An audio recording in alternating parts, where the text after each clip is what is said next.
what is interior design in your specialization? Like, talk about the skills, talk about the qualities, talk about the true parts of the business, other than just the cool things that we see, the pictures in magazines. Well, a lot of it's sales, just like real estate, right? You're selling yourself, you're selling your skills, you're selling your team. People have to know, like, and trust you and want to work with you. And then you get to the design work. I also, as a business owner, manage my team. I have to figure out what makes them tick and how to support them and how we can work together really well. So there's that side of it, which I never would have thought would be a part of this. There's a lot. I joke too that you have to have a psychology degree to be in design, because more so with the residential clients, especially if you have a couple or a family and you're working on a space for them, that could be multiple different opinions and goals for the space. And it's your job to come up with something that suits all of them. You got to figure out how to mediate that and come up with a solution. But then even more so in Greek design, I mean, I have hundreds of clients potentially. Not all of them are on the decision-making team, but I'm making a space for all of these chapter women to live in, but also alumni and their house core board and potentially their headquarters level also have an opinion. So I have to figure out how to get all that stuff out of their head and translate it into a space that works. So there's just so much that you have to understand about human psyche. I'm taking a class right now called Science in Design, which is all about just like how your space, affects your mental well-being. It affects you as a person. And so I think I'm going to be able to use a lot of that to benefit my clients and kind of make the spaces better for them. So do you have a favorite client? We're not talking about all the ones that are. Do you have a favorite? You don't have to say who it is, but is there one that sticks out? Why were they? They were so great to work with. Even when they didn't know exactly what they wanted the space to look like, they really collaborated with me. And I like that. I like that one-on-one connection. And it was actually a group. It was a board that we worked with, and they were just great. And it was one of the projects that had a longer lead because it was a major construction project. So we worked with them for almost 2 years. At different points, we're closer, to each other than others. And so I was kind of sad when it was over. Probably like a $10 or $15 million remodel. A little bit less, but yeah, okay. Close. That's what a lot of them, that's the price point that a lot of them are, right? Yeah, especially now. Construction costs have gone up so much. This was right before COVID. So it was before everything got crazy and out of hand. So maybe it was 4 or 5 million and not the 10 to 13. Yeah. But I mean, still. So you said it's all about sales. Mm-hmm. You strike me as someone that can do a great job selling without having to sell. Well, thank you, because I feel like selling is icky sometimes. Like, I'm not a let me sell this to you kind of person. I'm a let me get to know you and kind of here's why I think this will work for you kind of person. And if you don't want it, then I'm not going to push. Did it just work, or did you have to develop those? Was that natural?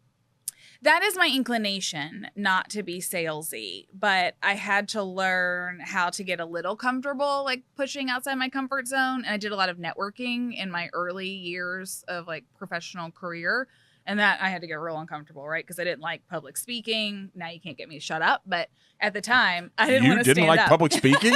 Right? So, but here's the nuance for everyone is you can develop the skills that are necessary. Absolutely. That are needed. Yeah. So you were intentional about, like, I think go back to that 25, 26, 27-year-old Liz when you probably didn't know how, but you still took action to network and all that. Like, what was your mindset then to get out of your comfort zone when you didn't want to do it?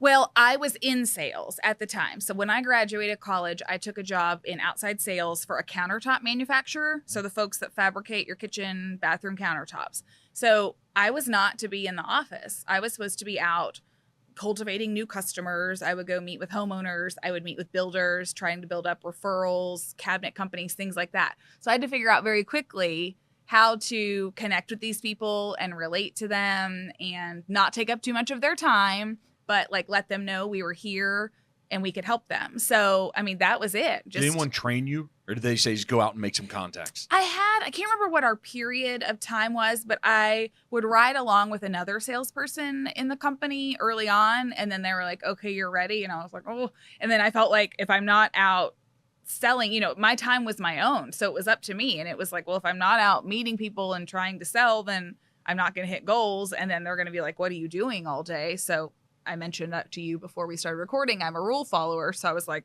I better get out there and let me do what they told me to do. Yeah, absolutely. Right? What do you think? What's a different word that we could put on sales? Because I know that you could make it a bad word, but you can make it a good word. What I talk about on the real estate end is like, hey, listen, you all, when I'm training people, they're going to buy a home from someone. Be the person. Be the person that ushers them, that counsels them, that is their therapist, right? Be that person and truly care about them, their interests and the fiduciary duties, because they're going to have to buy from someone. You've got to get this out of your head about you're selling them something. Yeah. No, like I'm going to sell them an experience. Yep. Right? I'm going to sell them a relationship.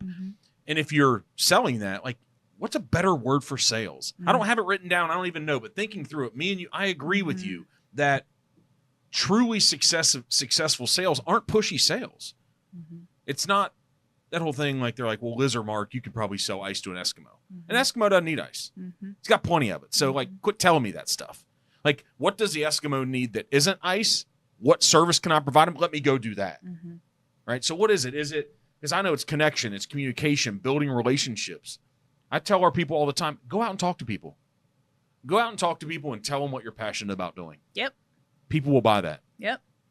You talking about the real estate shows on TV. Yeah. Think about all those personalities. They're all so specific, right? Like sometimes you're like, whoa, like that person's a lot, or, oh, I really like that person.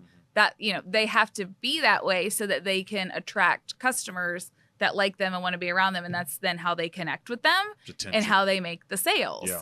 So, I mean, if you're just sort of everybody's cup of tea, you know, you're not going to be very memorable and they're not going to think of you when you're ready. But how's that feel like in sales when you weren't someone's cup of tea? I don't like it. Yeah. So what do we do with that? Because I think there's a lot of people, you know, that causes a lot of people to quit. Yeah.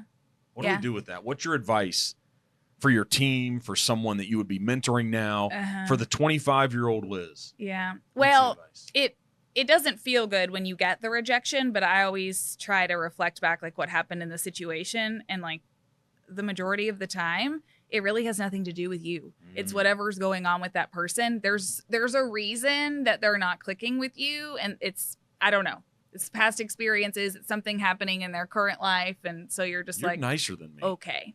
Because I would actually say it's all us. That's good. So I love having someone that I can have a good conversation with. So you think it's something with them? I do.